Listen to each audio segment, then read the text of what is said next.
Welcome to Suman TV. నేను మీ నవీన్. ప్రస్తుతం మనతో ప్రముఖ గ్యాస్ట్రోఎంట్రాలజిస్ట్ డాక్టర్ పులి చంద్రశేఖర్ గారు ఉన్నారు.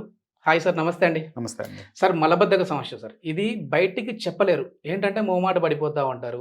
సో, అసలు మనము రోజుకి ఎన్ని సార్లు మూత్ర విసర్జన చేయాలి, మల విసర్జన చేయాలి? అదేవిధంగా ఒకసారి ఒక 4 రోజులు, 5 రోజులు దీన్ని ఆపుకుంటే ఏమైనా ప్రాబ్లమ్ వస్తదా? కొద్దిమంది ఇది రావడం కోసము చాలా ఓరల్‌గా అంటే కొన్ని సిగరెట్లు తాగుతా ఉంటారు, పాన్ పరాగ్ ఏసుకుంటా ఉంటారు. ఇట్లాంటివన్నీ ఉంటాయి. హ్మ్. సో, ఈ మలబద్ధక సమస్య ముదిరితే పైల్స్ నుంచి కొలాన్ క్యాన్సర్ వస్తదని నేను ఒక ఆర్టికల్ చదివా. అది ఓకే. ఎంతవరకు వాస్తవం అండి? మంచి పాయింట్ అండి. సో, రోజుకి ఎన్ని సార్లు మోషన్ వెళ్ళాలి అనేది ఒక క్వెషన్. యెస్. సో, తర్వాత మోషన్ రాకపోతే క్యాన్సర్ వస్తుందా అనేది రెండో క్వెషన్. సో, రోజుకి ఎన్ని సార్లు వెళ్ళాలని కాదు, రోజుకి ఎన్ని సార్లు తింటాం అనేది ముఖ్యము. సో, కొంతమంది అసలు ఏమి తినకుండా మోషనే రాదు వాళ్ళకి. ఆ!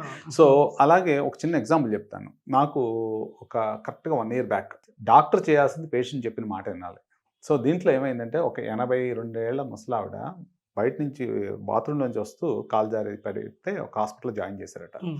ఆవిడకి ఏమమ్మా జరిగింది అని అంటే మోషన్ రావట్లేదని చెప్తాను ట్రై చేస్తుంది. వాళ్ళు కేరళ వాళ్ళు. ఓకే. ఇంక తెలుగులోనే మాట్లాడుతున్నారు. సో, వాళ్ళు ఏం చేశారు, రావట్లేదని చెప్తే అది కాకుండా ఈ యూరిన్ ఇన్ఫెక్షన్ ఉందని, అది ఉందని 6 వారాలు మోషన్‌కి వెళ్ళట్లే. ప్రతిరోజు వచ్చినప్పుడల్లా నేను మోషన్ రావట్లేదు అని ఉంటుంది. మోషన్ రావట్లేదు. సో, మోషన్ రాకపోవడం వల్ల వాళ్ళకి యూరినరీ ఇన్ఫెక్షన్స్ కూడా వస్తూ ఉంటాయి. సో, మనకి జనరల్‌గా ఒక మోషన్ ఎలా వస్తుంది అని చూసుకుంటే, తీసుకున్న ఆహారం అంతా డైజెస్ట్ అయిపోయిన తర్వాత ఈ చివరి భాగంలో మనకి మోషన్ ఇక్కడి నుంచి పెద్ద పేగులోంచి స్టార్ట్ అయ్యి కింద వరకు వస్తుంది. ఓకే. ఇక్కడి వరకు వచ్చిన తర్వాత ఫస్ట్ పొద్దున్నే మనం లెగ్గానే మోషన్‌కి వెళ్తూ ఉంటాం కదా! ఎందువల్ల అని ఆలోచిస్తే, ఇప్పుడు ఇది నార్మల్‌గా ఎంప్టీగా ఉంటుంది. మనం ఓకే. పొద్దున ఆహారం తీసుకున్న తర్వాత కొంతమందికి అలవాటు ఉంటుంది. ఫర్ ఎగ్జాంపుల్ నేనున్నా అనుకోండి, పొద్దున్న కాఫీ తాగితే గానీ ఆ! అక్కడి నుంచి రిఫ్లెక్సెస్ ఇక్కడికి వచ్చిన తర్వాత ఇక్కడి నుంచి స్టూల్స్ ఇక్కడికి వస్తే మోషన్‌కి వెళ్ళాలి, నా పేగంతా మోషన్‌తో నిండిపోయిందని ఫీలింగ్ వస్తుంది. కానీ ఓకే. యాక్చువల్లీ మోషన్ మొత్తం పేగంతా ఉంటుంది అప్పటికే. ఓన్లీ లాస్ట్ భాగంది వస్తూ ఉంటుంది. 100 గ్రాములు, 150 గ్రామ్స్ అలా వస్తూ ఉంటుంది. ఓకే. సో, అదే కొంతమందిలో పేగిపోతే వ్యాధి ఉన్న వాళ్ళకి ఇది ఇన్ఫ్లేమ్ అయిందనుకోండి, ప్రతి 5 నిమిషాలకి పరిగెత్తాలనుకుంటారు టాయిలెట్. అర్జెన్సీ అంటాం అన్నమాట దాన్ని. ఓకే. సో, ఈ రకంగా జరిగిన పేషెంట్స్ ఎవరికైతే మోషన్ రాకుండా ఉన్న వాళ్ళలో పైల్స్ వస్తాయా అని క్వశ్చన్ నన్ను అడిగారు. యెస్. యెస్. మంచి పాయింట్ అది. మోషన్ రాకుండా హార్డ్ స్టూల్స్ వచ్చినప్పుడు ఏం చేస్తారు అంటే గట్టిగా ముక్కుతారు. ముక్కినప్పుడు ఆ కింద ఉన్న రక్త కణాలు గట్టిగా బిగుసుకొని ముందుకు రావడం వల్ల పైల్స్ లాగా బయటకు వస్తూ ఉంటాయి. ఓకే. సో, అది ఒకటి కారణం. రెండో కారణం నేనేం చెప్తున్నాను అని అంటే,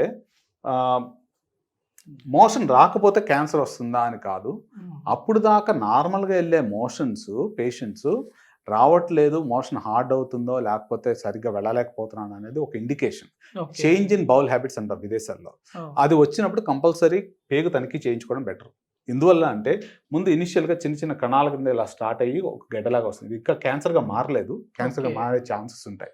సో, వీళ్ళల్లో ఒక చిన్న ఎగ్జాంపుల్ చెప్తాను. నాకు ఒక పేషెంటు బాంబే నుంచి వచ్చారాయన. హ్మ్. బాంబే నుంచి వచ్చిన ఆయన పైల్స్ అని చెప్పి వచ్చాడు. ఓకే. పైల్స్ అని చెప్పి వచ్చిన అతను 50 ఏళ్ళు పైన ఉన్నాడు, రక్తం పడుతుంది. హ్మ్. సరే, నేను ఒక చిన్న సజెషన్ ఇచ్చాను. సరే, ఆయనకున్న హ్యాబిట్స్ వేరు హ్యాబిట్స్ ఉన్నాయి. సరే, కొలనోస్కోపీ కూడా చేయించుకోండి అని అంటే ఈ భాగంలో ఓకే. స్టేజ్ 1 క్యాన్సరు నాకు కనిపించింది. అదృష్టవంతుడు.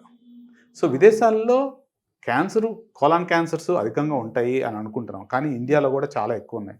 నేను 20, 30 ఏళ్ల వయసు ఉన్న వాళ్ళలో కూడా నేను క్యాన్సర్ కనుక్కోవడం జరిగింది ఇక్కడ. ఓకే. సో, వాళ్ళు ఎర్లీగా చూస్తే మనం దానికి పేగు కట్ చేయకుండా దానికి మనం రిమూవ్ చేసుకోవచ్చు. ఏ స్టేజ్‌లో మనం ట్రీట్ చేయొచ్చు సార్ దీన్ని? అన్ని స్టేజ్‌లో ట్రీట్ చేయొచ్చు. ఓకే. కానీ ప్రాబ్లమ్ ఏంటంటే మనం విదేశాల్లో ఎటువంటి పేషెంట్స్‌కి కొలనోస్కోపీ అవసరము అనేది క్వెషన్ నేను ఆన్సర్ చేయదలుచుకున్నాను. ఏంటంటే 50 ఏళ్ళు పైన దాటిన వాళ్ళందరికీ స్టూల్ ఎగ్జామినేషన్ చేస్తాం. హ్మ్. సో, నాకు మొన్న ఒక పేషెంట్ ఆయన వచ్చారు. నాకు పాత పేషెంట్, వాళ్ళ మదర్‌కి విదేశాల్లో కోలాన్ క్యాన్సర్ ఉందో లేదో అని చెప్పి స్టూల్ శాంపుల్ టెస్ట్ ఇస్తారు బ్లడ్ కనుక్కోవడానికి. అది ఓకే. చేయగానే పాజిటివ్ వచ్చిందంట. ఓహ్! పాజిటివ్ రాగానే ఆమె భయపడిపోయి నాకు క్యాన్సర్ ఉంది, ఇమీడియట్‌గా నేను డాక్టర్‌ని చూడాలి అనే దానికి వస్తే నేను అక్కడ చేయించుకోనని చెప్పి అక్కడి నుంచి ఇక్కడికి వచ్చి నాతో చేయించుకున్నారు. ఆవిడకి ఈ భాగంలో ఇలా కణితిలాగా ఉన్నది. మొత్తం తీసేయడం జరిగింది. ఓకే. ఓకే. అంటే పేగు తీయకుండా ఓన్లీ దాని వరకు తీయొచ్చు. Oh! So, she was lucky. So, విదేశాల్లో మనకి క్యాన్సర్ వస్తుందా లేదా అని చెక్ చేయడానికి స్టూల్ శాంపుల్స్ చేస్తాం.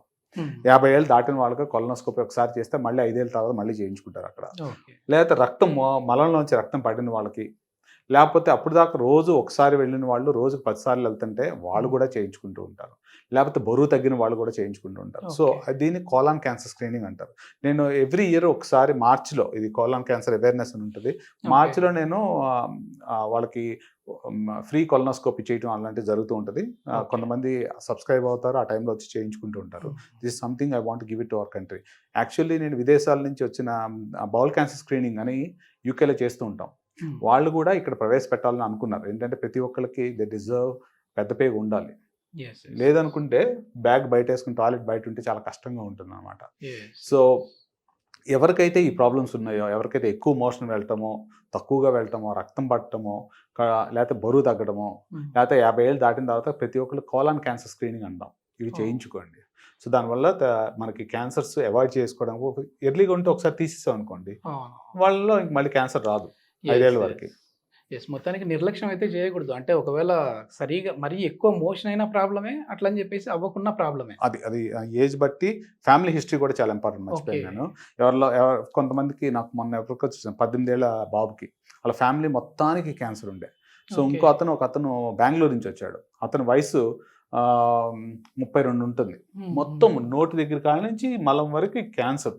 అతనికి ఆల్రెడీ సహం పేగు తీసేశారు, ఇంకో సహం పేగు మాత్రం ఉంది, అది కూడా తీసేస్తా అన్నారు, బ్యాగ్ పెడతా అన్నారు. అతను నాకు అలా వద్దు అని చెప్పి ఇక్కడికి వచ్చి, చాలా ఉన్నాయి మొత్తం అంతా చిన్నగా కొద్దిగా పెద్దవి ఉన్నాయి, మొత్తం అన్ని ఒకే సిట్టింగ్లో తీయలేక 2 సార్లు తీయాల్సి వచ్చింది. అలా కొంతమంది ఫ్యామిలీ హిస్టరీ ఉంటుంది.